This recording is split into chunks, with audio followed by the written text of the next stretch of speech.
and welcome back. In this video I'm going to show you a few things that I have picked up recently, and also I want to address a couple of comments and questions that I've received concerning how to get started picking and reselling, and how do I know if something will or will not sell. But before we get into all that, I want to thank Anne from SeeAnneSave for her shout out and her video series that she's doing, Princess Picking Power, where she mentions and talks about the different ladies in the picking community. And I'm going to link to both of her videos below so that you can check out all of the ladies that she mentions, check out their channels, subscribe to them, and support them. So thank you very much, Anne. Okay, let's get started here, and let me show you the stuff that I'm going to keep. As usual, we'll start with that. From Fossil, I picked up from a garage sale, and I picked up this wallet from Fossil. It's a little checkbook cover with the slot for the checkbook, a little pocket here, pockets for your cards, coin purse, and then another little pocket here. And I love Fossil leather because it's so soft and buttery, and this was 50 cents. From another garage sale, I picked up a couple of books from the Game of Thrones series. I know these are not the first ones, and I still need to get the beginning of the series, but now I have these two. Big boys, check them out. I also picked up a French-English dictionary because I didn't have one, and I used to have one, but this looks like a really nice one, so again 50 cents. And finally I picked up this Italian for Dummies, which has a CD, so I was just curious, so we'll see how that goes, and for 50 cents, can't go wrong. At the Friends at the Library, I picked up a bunch of these little crochet leaflets, and this is the only one I'm keeping because I want to try to make this one. This is for making Afghans, and I want to make this the quick and cuddly one, and this one called Spider's Web. So I want to try those two. So this is the only one I'm keeping. Now I've been having trouble with the camera because the battery was dying, so I had to get a new battery for it. So I did pick up some clothes, but I didn't include them. I was having trouble recording, so I just put the clothes away, packed it up, and I'll insert pictures at the end of some of the stuff that I have found clothing wise, but I just didn't want to have to dig it out after I already put it away for the video. I'm sorry. Anywho, let me show you the rest of the stuff. Stuff that I will be listing. I have this book, also 50 cents, My Life in a Jugular Vein, which is a comic strip. And this is supposed to have the CD, but the CD is missing. Then I found this book. This one was $3, and this is The Art of World of Warcraft. And like it says, it is the artwork that goes into the game. It's a really neat book. Like gamers will probably really like to have this in their collection. Actually, I listed this book already, and it did sell, but they haven't paid me yet. So back to our little stack over here. These are all the crochet magazines and leaflets. I paid $2.50 for about 30 something of them, which breaks down to about 6 cents a piece. But I'm gonna put them in different lots. So for example, let's see. All of these are Christmas ones, so all of these are going to go together. Just making angels and ornaments and Christmas blankets and Christmas dolls.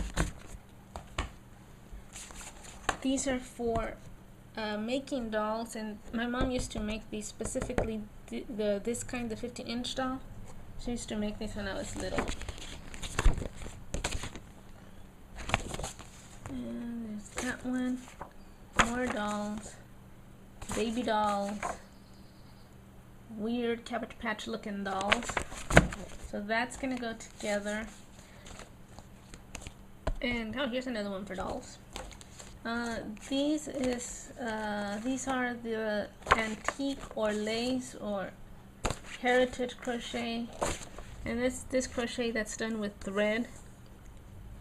It looks sometimes almost like lace. So all of these leaflets are gonna go together. These are for making bunnies, teddy bears, little blankets, piggies, kitties. So these three are gonna go together. And these are for making, crocheting the furniture for a Barbie dollhouse. How cute is that? Look at that. You can crochet all the furniture. You can even crochet the little cactus plant. This is the bedroom set. You can crochet a dream catcher. There's the bed. This one is more a living room furniture. You can even crochet a little basket for magazines. That is very, very cute. So those go together. All of these are for making baby sweaters and baby blankets, baby clothes. So I'm listing all of these together. This is the only one I'm going to list separately for making little dogs, because apparently this one is kind of rare. These are magazines. I have two back issues of crochet, and then this one for making purses, and this one is from 1986. And I really like that blanket right there. That's really pretty. And this being from the 80s, we gotta check out the fashion. Check it out. Now this is done like in a little, it's just like a webbing type of crochet, and it's sheer, and as you can see, those little two crochet people are very strategically placed. Now let's see over here.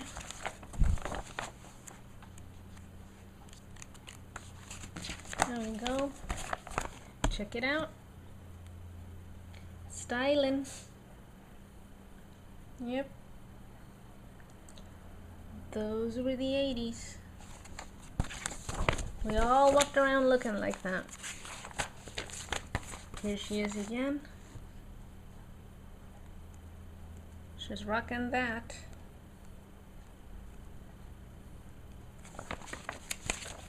So all of these magazines I'm going to list together.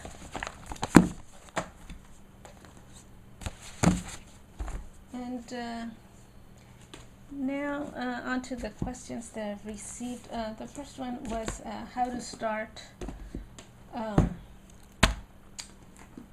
out picking and reselling. Well, the first place you want to start, of course, any picker will tell you, is your own house. Look around for things you don't need anymore, things you don't want. Maybe somebody gifted you something and you're like, why? Why this? Why me? But start off with those things. That way you don't have to invest a lot of money or any money at all, really. And it'll give you a good feel for what will sell, what things will go for, and you will have a nice range of items to test out, if you will. After that, I would say once you're ready to start buying things and actually investing some money into this, I would say start off with things that you like. What are your hobbies? What are your interests? Do you like to crochet? Are you into photography and you like vintage cameras? Are you a fitness buff? Do you know a lot about fishing? Whatever your interests are, wherever your interests lie, go there first, because you'll know when you find a good deal, because you know what things go for. You certainly know what you're willing to pay for them, so you'll know a good deal when you see one. I think the mistake a lot of beginners make is that they'll just buy something that they're not really familiar with because they're afraid that they're going to lose out on a sale if they don't pick it up. But I think that you have to start out with what you know first, and then after you gain some confidence and know more or less how everything works, then you can move on to other things that you might be interested in learning about, and then you can start off branching out into different things. As far as how do I know if something will sell when I'm at a thrift store? Well, I don't. That's part of the fun of this, is that you have no idea what's going to sell and what's not going to sell. Any picker will tell you we're just as surprised as anybody when something sells or doesn't. I happen to have a pretty good eye for clothing, which I tend to do pretty well with. But otherwise, even in clothing, I don't know if it's going to sell or not. And as far as other items, there's really no way to know. You just gotta try out different things until you find, create a little niche for yourself. I think that we all probably have a bunch of stuff that we swore up and down was going to sell for a great price and never did. And I might do a video on that, showing you stuff that never sold, because that might be helpful. It's just as helpful to see what didn't sell as it is to see what did sell. So that's it. I mean, this whole business is really the definition of on a wing and a prayer, because you really don't have any idea, but that's the fun part of it, I think. And you know, you'll create a niche for yourself again, wherever you are more comfortable with to start off. You'll start creating a little niche for yourself, and then you can branch out into other things and explore and check out, you know, YouTube videos for other pickers to see what their niches are, and you'll learn a lot from looking at other people's finds and what works for them, and then you can start learning that way. So I hope you guys found this video helpful. I will see you guys real soon, and thanks for watching. Bye bye.